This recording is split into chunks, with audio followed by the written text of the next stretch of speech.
to sort of recap what we saw in Atlanta and also outline what we'll have moving forward both in the bowl season and the college football playoff.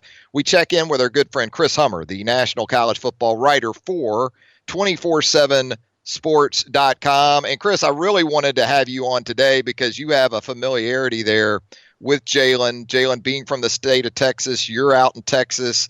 I know you've had some interaction with his family in the past. And what were your thoughts watching that as Jalen had the success he had and sticking around and ultimately landing right back in the spotlight like he did on Saturday evening? Yeah, life often doesn't deliver moments of redemption or the chance for symmetry. It's just not how it works. People get their redemption moments, but it doesn't usually come in the same place against the same team like Jalen just had. And honestly, it was pretty incredible just to watch him kind of go out there and do his thing. I don't think anybody expected Jalen to come in and have that much success against a defense that had largely corralled Alabama all day, but Jalen's legs kind of made the difference there a little bit. He looked pretty healthy with his ankle, and what a moment for him. I think he's been one of the most discussed athletes on the planet the last 12 months, and for him to make the decision to stay and for him to be rewarded in that way in the SEC championship is just kind of a great moment of sports in general. And with that, it sort of brings up the question of, whether guys should transfer, whether guys should hang in. We've seen it with the top two teams in college football this year. Jalen Hurts loses his starting job to Tua Tagovailoa going into the season. Still a part of the offense. You still have seen him in a lot of games, if not pretty much all the games this year. But make no mistake about it, as you know, there's a big distinction between being the guy and being the backup at that position. Meanwhile, at Clemson, we see Kelly Bryant decide in season that he's going to move on as a grad transfer after the 2018 campaign, leaving Trevor Lawrence as the standalone starter. Is there a right answer? I'm of the opinion that there really isn't. I mean, as much as we love Jalen's story and as much as he should be commended for sticking around, I'm not of the belief that, well, that's it. That's proof that you absolutely, regardless of how your personal status is at a time, should stick around no matter what. In comparison to, say, a Kelly Bryant, what do you think of that? Yeah, I completely agree. I don't think there's a definitive answer for what's right and wrong in this scenario. Every situation is a little different. You mentioned Kelly Bryant. Kelly Bryant would have lost his eligibility, at least his final season of eligibility, had he stayed at Clemson this year, because Dabo Swinney surely would have played him in another game. It's not like you can go to Dabo and be like, hey, I'm going to be on the roster, but you can't play me if Trevor Lawrence gets hurt. He would have burned his red shirt like 1 week later against Syracuse when Trevor went out at halftime. And I don't think you can tell anyone, especially Kelly Bryant, that he should have to waste his final year of eligibility on the bench when he could start somewhere else. And he'll likely be an SEC starter next year, and I think that decision worked out really well for him. In Jalen's case, somebody with 2 years of eligibility remaining, I think he really helped himself. He's looked much improved as a passer all year, working under Dan Enos, and he made really good decisions on Saturday, and he kind of made the most of his opportunity when he got it. And then we've got another situation in Kyler Murray at Oklahoma, another playoff team, where he transferred following a really rocky freshman year at Texas A&M. There was a lot that went into that situation, and that was a bit of a toxic atmosphere in a lot of ways in College Station for all involved, and it was better for Kyler to go ahead and leave, and he ended up sitting behind Baker Mayfield for a couple of years before he got to play. So it's like three pretty distinctly different paths that have all really worked out well for the quarterbacks at hand, and I think it shows you there's never one right answer. It's just what works best for the player individually. Well, I think you did a great job of laying it out there. 3 situations involving 3 star-type quarterbacks, but each of those situations entirely different on their own merit. No doubt about that. Hey, let's talk about what is also becoming more and more of a topic as far as bowl season goes. Some guys going to play. When we talk about potential first-round picks for the 2019 NFL Draft, Devin White, the LSU linebacker, announcing via Twitter this morning that he will in fact play in the Tigers Fiesta Bowl date against UCF. Plenty of others, his own teammate among them, Greedy Williams, announcing that they're going to forego their remaining eligibility, and not play in bowl games. Rashawn Gary at Michigan, the defensive lineman, one of those, among others. What do you think of that as far as play or not play? I guess Jalen Smith is the cautionary tale, right? It's irony at its finest with Devin White. He's about to play in a bowl game that certainly didn't work out for Jalen Smith of Ohio State a few years back. Yeah, this answer is kind of similar to my last one. I think it's really just dependent on what the player feels best for them. I have a lot of respect for Devin White for going out there and playing with his teammates. I don't think you can replace those moments as a 20, 21-year-old kind of being on the road for a couple of days, having that bowl atmosphere and getting to play one more time with a school that kind of means a lot to you. Because there's a pretty big difference between being a college athlete and kind of the atmosphere involved with that and your love for your team than what you're going to get on the next level when it comes to contracts and kind of the business-like nature of that. And Devin's going to have a great time, I'm sure, and as long as he comes out of it healthy, he's never going to regret that experience.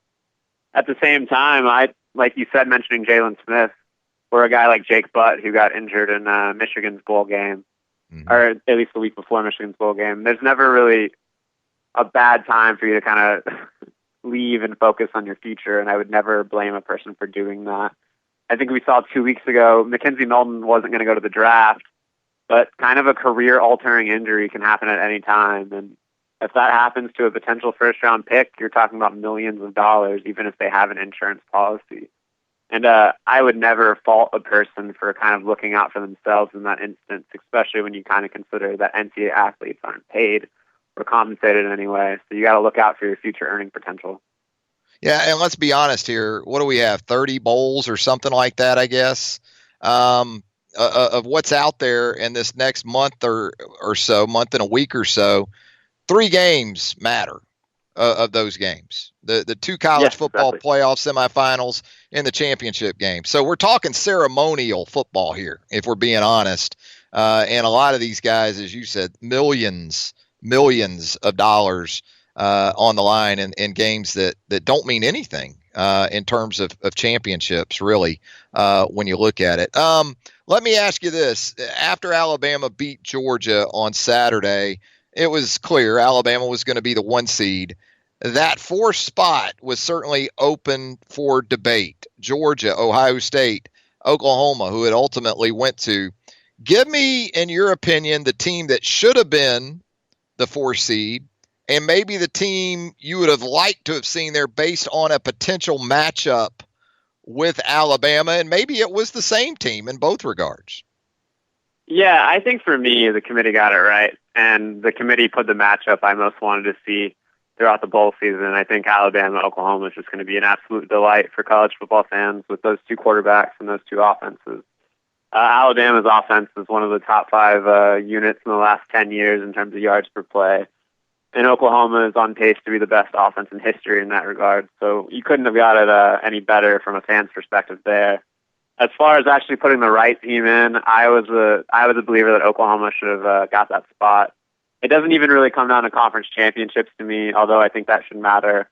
I just can't justify putting in Georgia in that case with a 20-point loss to LSU on its resume. And they finished the season at 1-2 versus the SEC West. And I know divisions aren't created equal. And I know there's an argument for Georgia potentially playing better teams and with a top 10 win over Florida and everything. But if you can't have a winning record against an opposite division in your conference, I don't really think you should be competing for a championship. Georgia had its chance against Alabama. Kirby decided to go for a fake punt at midfield. That's another discussion. But Oklahoma consistently this season has proven it's one of the best teams in the country. It won its conference, has the best offense in history, and I think that 1-loss record needs to matter. So I think the committee did get it right by putting Oklahoma in the playoff. Talking with Chris Hummer, the national college football writer for 247Sports.com on a Monday edition of Southern Fried Sports, presented by Carty and Lloyd, attorneys at law, and Mercedes-Benz of Tuscaloosa. Chris, we're going to talk about this matchup of Kyler Murray against the Alabama defense, and assuming Tua Tagovailoa gets over that ankle in time for the December the 29th game against the Sooners, that angle as well. But you obviously cover the game on a national level, but you're based there in Big 12 country. You have a real strong knowledge of that region, that conference. Maybe what is a matchup or two, in your opinion, outside of Murray and Tagovailoa, that we're not going to talk about enough, probably going into this game down in South Florida?